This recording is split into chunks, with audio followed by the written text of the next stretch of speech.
Alors bien sûr, les sceptiques de la vaccination, c'est souvent une idéologie qui se base parfois sur des préjugés et puis parfois aussi sur des cas qui sont épidémiologiquement faux. C'est-à-dire ils vont dire oui voilà le cas de l'enfant qui est décédé dans tel endroit, c'était un cas qui était vacciné, mais c'est assez compliqué parce que d'abord est-ce qu'il était vacciné? Il faut savoir que pour les deux pathologies dont on parle, la grippe et la rougeole, on parle d'un niveau de vaccination maximale juste après 2 semaines Ouais. après l'injection. Mhm. Donc, euh, donc peut-être que c'est des cas vaccinés mais qui n'étaient pas encore protégés.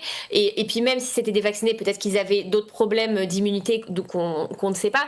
Donc en fait, il y a souvent des légendes urbaines qui se placent autour de cas de vaccination, des cas de vaccination qui se sont compliqués pour aider les gens à se renforcer, à être contre la vaccination. Et évidemment, c'est quelque chose de dangereux. Et évidemment, moi, en qualité de médecin, je suis une pro-vaccination. Bien sûr. Je me vaccine, je vaccine mes enfants et j'incite extrêmement mes patients à me vacciner. Et parfois, j'appelle à leur responsabilité, surtout s'il y a quelqu'un à risque, une personne immunodéprimée dans la maison, à leur dire vraiment, ça me dérange extrêmement que vous ne vacciniez pas parce que vous mettez en danger quelqu'un. Et vraiment, je suis assez insistante sur Mhm. l'importance de la vaccination.